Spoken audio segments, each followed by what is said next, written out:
In yesterday's episode, we talked about comparison and how it makes us feel so negative every time we compare ourselves to others' success. Well, today, in this episode, we are going to be talking about its cousin, Imposter Syndrome. We are going to uncover effective steps to help you rid yourself of this fraud syndrome and help you gain and reclaim your confidence. Let's get started.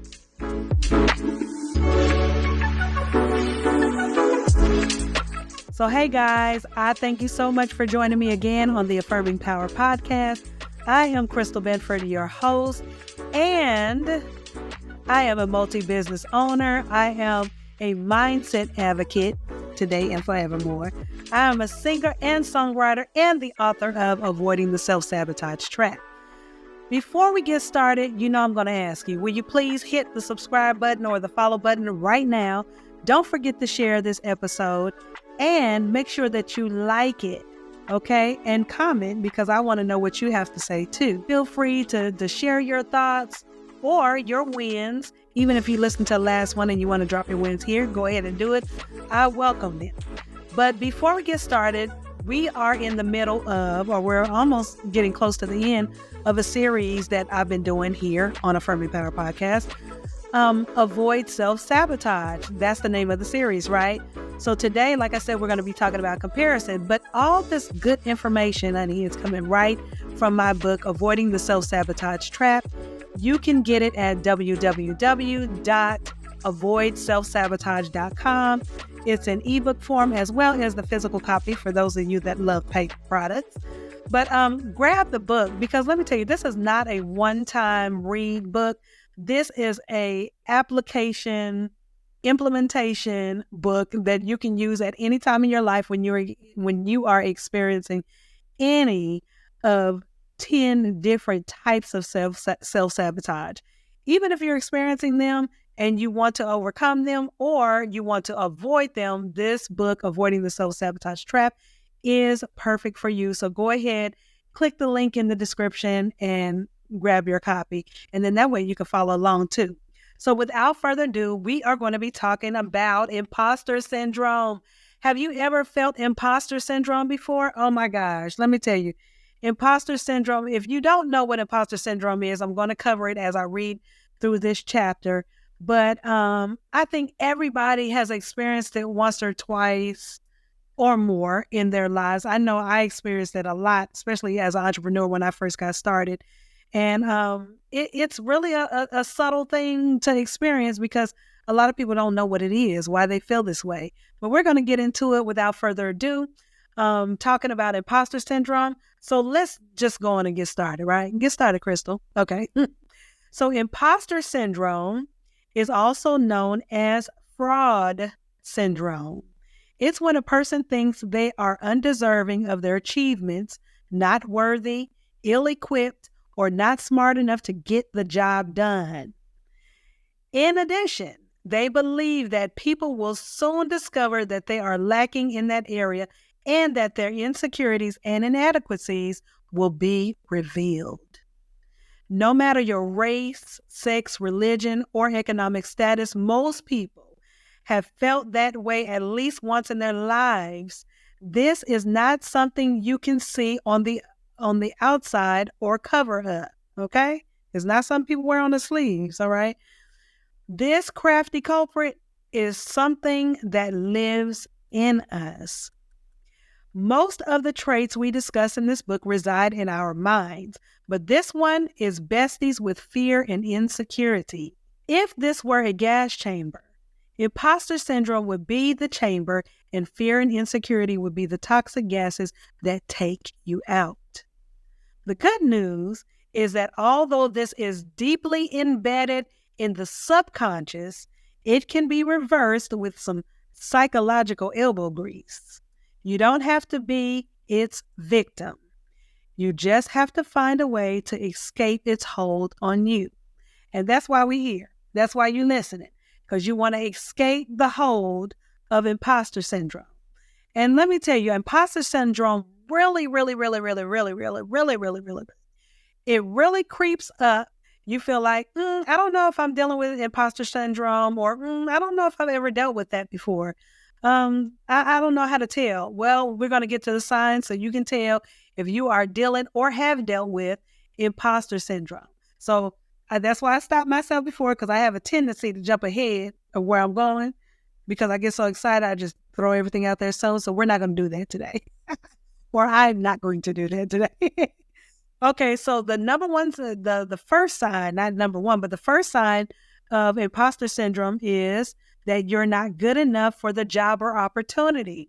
So have you ever looked at or was looking for a job and you read everything in there, but some way, even though you meet most of the requirements, if not all, you feel like, oh, but what if I don't have this? Or what if I'm not good enough? What if I don't meet up to their standards? What if I this? What if I that? Or let me throw another one out there. You have a love interest, somebody that you're dating. It's starting to get serious, and you sabotage it because you don't think you have what it takes to make the relationship work on your end.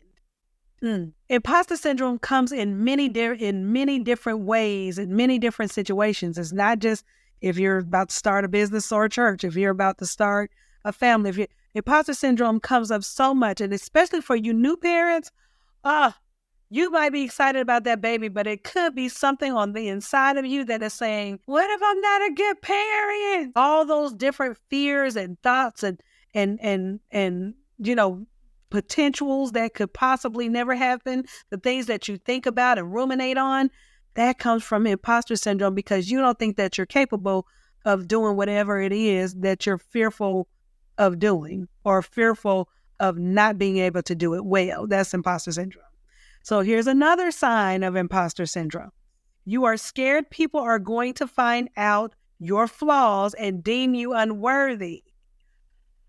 I don't know if you all have seen Game of Thrones. Love the show. I was front and center. But do you remember the part, if you have seen it? Shame. Shame. That's what we think people gonna do. They're gonna walk us down the street ringing a bell. Shame. Shame. Okay. That's not going to happen.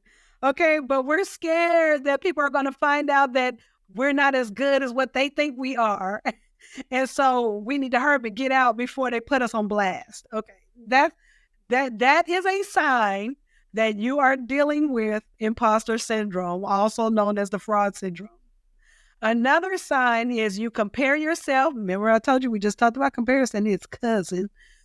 You compare yourself to others' experiences, knowledge, or skills and feel you fall short. Comparison is already the worst thing that we can go through. But to have this imposter syndrome, like I can't do it, because that's pretty much what it is. I can't do it. I'm not able to do it. I'm not capable of doing it successfully. I'm not sure if I'll be good at it. Those are negative thoughts that you cannot allow yourself to think on. You have to make sure that you are keeping a good, positive mindset about yourself, about your talents, about your gifts, and stop worrying about if you're not going to measure up. That's not the case all the time. And guess what? And if it seems like you get in a situation, it's like there's a little bit much. It's not like you can't improve while you're in it. Let me stop. Let me keep going, because I told you I'll jump ahead of myself. So let's talk about another sign of imposter syndrome. You have a fear of failing or not measuring up for what you've been hired or appointed to do. So that job that I was talking about earlier, you feel like, oh, I have the skills, I meet the expectations or the requirements, not expected, but I meet the requirements on paper. When I get in there, what if? That what if will send you in a spiral, okay? What ifs come up all the time, but you have to learn to block it and stop it, okay? We cannot think about this. I will give you a story. When I first started my brand company, Zeely Creative, let me tell you, I had imposter syndrome all day. and its cousin, comparison, and its other second cousin, fear of failure, and its third cousin, fear of success. Like you name it, I was dealing with all of the traits of self-sabotage, okay? But I was the best kept secret because I wouldn't tell nobody that I was in business. I was nervous because I knew most people knew me for the singing side, but they didn't know me for the creative, design and business side. And I was a fear. I had fear of being judged. I had fear of not measuring up. Well, what if somebody does hire me and I suck? What if that happens? I can't take it. Okay, and it didn't even happen, and I was still anxious about it. That is imposter syndrome at its finest hour. Okay. And for years, let me tell you, for years, a lot of people didn't know that I was in business. And when some people would find out, then they'd be like, oh, can you create this for me? Blah, blah, blah. And then I would get little people here and there, and I'd be like, refer your friends for me, please. Anybody that wants. That's how I treated it because of imposter syndrome, because feeling like I was a fraud because most people knew me as one thing, so I couldn't be something else. Ridiculous. Okay, absolutely ridiculous. But I got over it eventually, clearly, because I'm reading this book. Okay, so now let's talk about the last sign of imposter syndrome. It usually feels stronger right before a promotion or a big or new endeavor. Okay, like I said, if it's something new that you're going into, those emotions, those fearful, fraudulent emotions will come up in you, and it is your job to silence them. You do not have a right to speak in my head. I'm going to apply for it anyway. And if I crash and burn, I crash and burn ways. I hope you don't crash and burn. But, but at least I tried and I went for it. And 9 times out of 10, you're not going to crash and burn because there's so many ways that you can grow. And guess what? We're never perfect when we're stepping into something new, something that is unknown to us, a new opportunity. We're never perfect when we step into it. We learn as we go. And that's how we need to think. Learn. You will learn as you go. Step into it first. Get your foot in the door, and then you will learn as you go. So no, there shouldn't be any fraud. But guess what? We talked about the signs. So did any of these resonate with you? Okay, I read 5 signs. Rewind it back if you need to go over it again to identify. So now we're going to get into the amazing fixes so that we can tear down this stronghold of imposter syndrome, which is an insecurity within, and then we can build up reclaiming our confidence within ourselves, within our talents, within our gifts, within our expertise, and not apologize for it or not be scared to use it or show it. Okay. So fix number 1 of imposter syndrome. Work on your mindset, honey, about who you are. Work on your mindset about who you are. You know that you have amazing gifts. It might seem small and insignificant to you because they come so easy to you, but you have to work on your mindset in saying, I am wonderful at this. I am good at this. I can do this. I am a success. Even if my natural surroundings do not look like it, the Bible says, speak those things not as though they were. I am a success. And even if it isn't even if what's around you doesn't look like what you desire at the moment, does not mean that greatness that's in you it doesn't mean that it's not in you. It is in you. So you have to change your mindset about who you are. Then fraud would have no place. Imposter syndrome would have no place in you. Fix number 2 for imposter syndrome. Remember what you have already accomplished in life and in your career. You all have accomplished something. You can't just tell me that you haven't accomplished anything at all. It might seem insignificant to you, but it is not an insignificant win or accomplishment.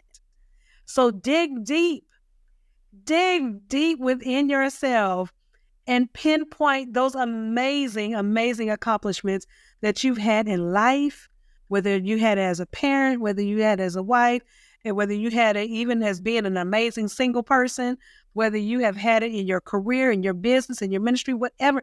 Pinpoint that thing and remember it, okay? Bring it back up to remind you and encourage you. Remind yourself that you do have the skill, the knowledge, or degree to rock this new endeavor. You have it. So when you look at, and I'm just going to use this as an example, but apply it to whatever part of your life that you may be struggling with imposter syndrome. As the example, when you see that job and you see that you meet most of the requirements, but there may be maybe some software that you don't know yet, or it may be one little thing that you need to, work on or enhance a little bit. But that doesn't mean you don't apply for the job. No, ma'am, and no, sir. Okay, that doesn't mean that you don't apply for the job. You apply for it. You pursue it. Whatever that it is for you, you pursue it with the confidence that you have what it takes right now. I ain't talking about the degree that's going to take you 4 years to get. I'm talking about if you have these gifts and these talents and expertise and skills now, then know that you're going to rock it. And whatever you don't know, you can learn along the way. That's all I'm saying. So don't block yourself from a blessing, honey. Don't block yourself from stepping into an opportunity. Another fix for imposter syndrome. Now I want y'all to write these things down. This is what I'm going to tell you. List your strengths and how they can help in this situation. So if it is that job, like I said, this job is just symbolic for whatever it is for you. Okay, so stay with me. I'm going to bless you. This job. So what you're going to do is you're going to list your strengths. Even if it is a job, print it out and check all the stuff that you have, and you'll see that you have more than what you thought you had because you're focusing on the lack. You can't see the abundance. You hear what I'm saying? Because when you focus on the lack, you can't see the abundance. Oof. I think I might put that in a post. Think about your strengths. What are you good at? How are you an asset to this relationship, to this new endeavor, to this job, to this whatever?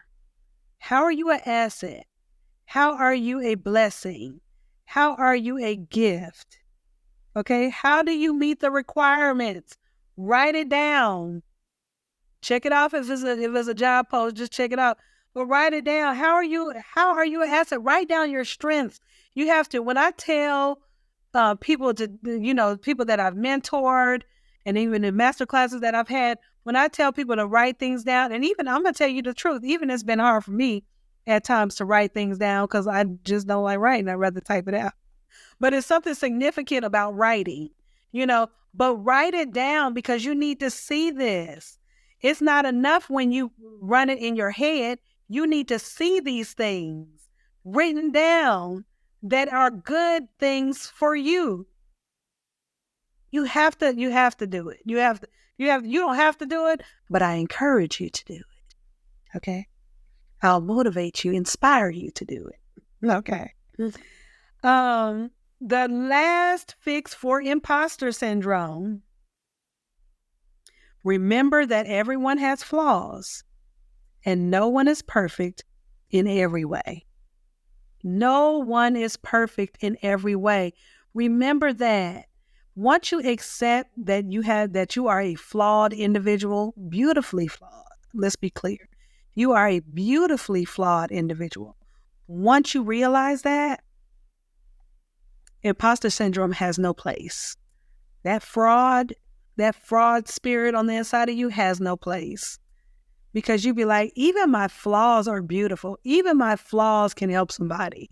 Even my flaws benefit me, but no one is perfect. Stop putting yourself up on this pedestal thinking you have to dot every I and cross every T and you have to be this robot, this perfect little robot, and you can't. You can't function if you're not perfect. Nobody will accept you if you're not perfect. Get out of that mindset. Get out of that headspace. Nobody's asking you to be perfect. And honey, if somebody's asking you to be perfect, you need to just go on and show them the exit. To the left, to the left. Okay, wherever. To the right, to the whatever. See the exit sign? That's where you need to go. Because you don't need to keep yourself in a state where you feel like you can't mess up. You can't not be perfect in order to pursue whatever it is that you have envisioned for yourself. Okay? So this is encouragement. I hope that it helped you. All right? Make sure you guys get the book, Avoiding the Self Sabotage Trap. It's at www.avoidselfsabotage.com. And remember, it's also in the description. You can get the ebook or the physical book. And I thank you guys so much for joining me on the Affirming Power podcast. Don't forget to share, like, subscribe, and follow. Share, like, subscribe, and follow. Share, like, subscribe, and follow. One more time. Share, like, subscribe, and follow. Oh, yeah, and comment. Comment because I do want to hear from you. All right, guys. Until next time, I'll see you soon. Have a good one. Bye.